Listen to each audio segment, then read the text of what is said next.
Sebenarnya kita baca dan terjemah dah bawah ni. Mula-mula malam ni iaitu riwayat daripada Abdullah bin Ubaidillah. Dia berkata, saya telah masuk untuk menemui Ibnu Abbas bersama satu kumpulan daripada anak-anak Bani Hashim, anak-anak Hashim, daripada satu kumpulan anak muda Bani Hashim. Kami pun berkata kepada seorang pemuda di kalangan kami, tanyalah Ibnu Abbas, adakah Rasulullah sallallahu alaihi wasallam membaca di dalam sembahyang zuhur dan asar? Dia menjawab, tidak. Maka ada orang berkata kepadanya, boleh jadi baginda membaca di dalam dirinya atau di dalam hatinya. Faqala khamshan, tercalallah mukamu, teruklah engkau. Ini lebih buruk lagi daripada yang pertama.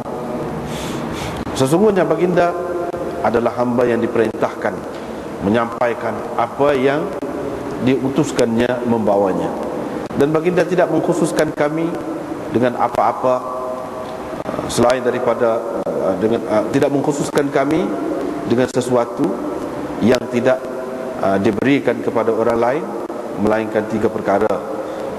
Baginda menyuruh kami supaya menyempurnakan wudu dan tidak memakan sedekah, dan tidak membiarkan himar menaiki kuda. Dua, satu lagi daripada Ikrimah daripada Ibn Abbas.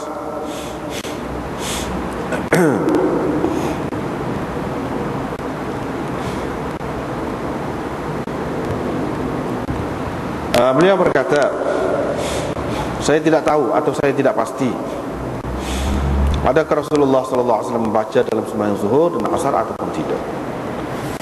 Itu yang kita baca saat ini berkenaan dengan Ibnu Abbas. Jadi nampaknya Ibnu Abbas tu dalam 2 riwayat ni tak serupa. Yang pertama tu macam dia yakin benar, tidak baca. Dalam riwayat yang kedua dia kata dia tak pasti Nabi sallallahu alaihi wasallam ada baca ke apa-apa dalam sembahyang zuhur dan asar tu ataupun tidak, dia tidak pasti. Tak apalah, sebelum pada pergi kepada isi riwayat itu, kita tengok dulu dari segi sanadnya. Dari segi sanad ini, sanad ini tak apa, boleh diterima, dan walaupun hak kita baca ni tak ada masalah.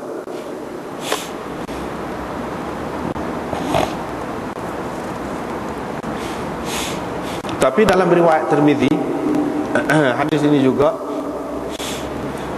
dengan isnad ini juga, tapi ada sedikit perbezaan dia, dan Tirmizi mengemukakan komen dia di situ. Sini kan kalau kita tengok Musa bin Salim, dikata haddatsana Abdullah bin Ubaidillah, situ ada. Dalam Tirmizi disebutkan gini, warawa Sufyan Ats-Tsauri, mana ada 2 riwayat. Lepas tu Tirmizi sebut Sufyan Ats-Tsauri meriwayatkan hadis ini daripada Abi Jahdam ini. Abi Jahdam ni Musa bin Salim itulah. Jadi dari segi kunyahnya Abi Jahdam.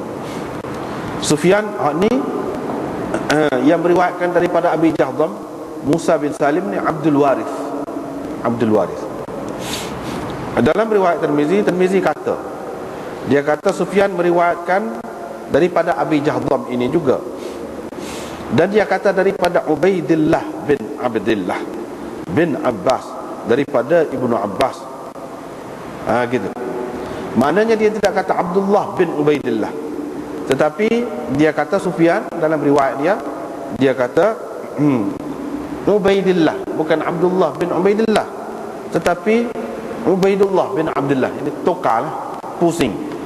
Hak ayah tu jadi anak, hak anak tu jadi ayah. Gitu.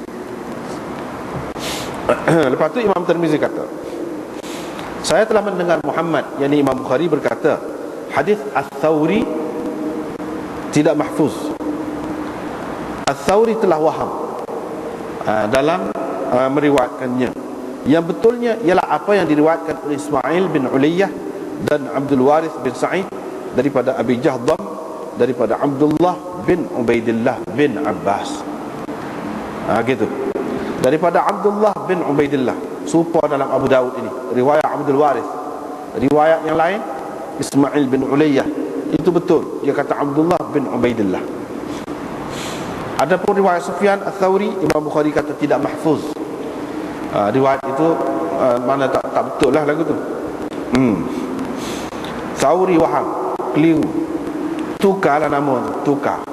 Hak anak tu jadi ayah, hak ayah tu jadi anak, tukar. Walaupun Tsauri ni, Sufyan Ats-Tsauri ni orang besar dan mujtahid, salah seorang mujtahid, tetapi manusia dia ada ada hak terlanjur, hak tersilap, salah silap tu ada. Tetapi Syekh Khalil Ahmad Saranpuri ni dia kata dalam Sunan Ad-Darimi melalui tariq Hammad bin Zaid an Abi Jahdam, daripada Abi Jahdam tu juga bukan Sufyan tetapi Hammad bin Zaid, dia kata an Ubaidillah bin Abdullah bin Abbas juga, yang ni serupa dengan Sufyan Ats-Tsauri riwayatkan itu. Ni lagu mana?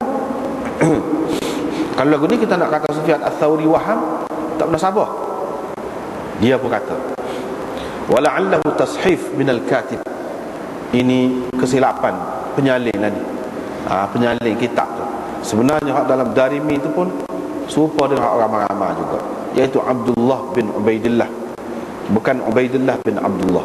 Itu tashif orang panggil, silap lah. Silap ni bukan silap Hamad itu, tapi silap penyalin. Sebab apa? Sebab kita tengok Imam Tahawi, Ibnu Majah dan Nasa'i semua meriwayatkan hadis ini. Mereka kata daripada Hammad dengan lafaz Abdullah bin Ubaidillah bin Abbas, bukan Ubaidullah bin Abdullah seperti mana yang tersebut dalam riwayat Darimi. Jadi dalam Sunan Darimi itu keliru, tashif. Tashif ni mana kesalahan titik ke, huruf ke, tukar huruf ataupun titik dulu kemudian bagi atas bagi bawah tu tukar. Itu tashif orang panggil. Artinya dalam hadis ini boleh berlaku perselisihan yang seumpama itu boleh berlaku. Di antara kalau kita perhati mukjizat Quran, Tuhan pelihara, Tuhan jaga Quran. Hadis tak ada jaminan yang seperti itu, tapi hadis pun mukjizat juga. Mukjizat dia segimana? Allah SWT jaga melalui umat dia, melalui umat dia, melalui ulama dia. Tuhan jaga hadis. Itu mukjizat hadis. Mukjizat Quran Tuhan sendiri sebut dah, dia jaga. Memang tak boleh tukar, tak boleh ubah. Lagu tu tak ada khilaf. Semua maklum, duk apa lagu tu. Tetapi kalau hadis tidak, mukjizat juga. Terpelihara hadis ini melalui ulama-ulama umat Muhammad sallallahu alaihi wasallam. Itu mukjizat. Mukjizat juga kalau nak kira hak lain tak boleh tu, silap-silap begitu. Orang tak cara dah. Tapi kalau hadis ni tak, ulama perhati lagi, dia belek lagi, dia tapih lagi, dia kaji lagi. Itu menyebabkan jadi akhirnya orang dapat ia bersih juga. Tak usah duk buat lagu mana pun, pindah tukar lagu mana pun, baiki lagu mana pun. Boleh jadi satu ketika orang keliru, tapi bukan buat selama-lama. Ada ketika akan betul ke mana-mana. Itu mukjizat. Dia akan ada yang membela, yang menjaganya.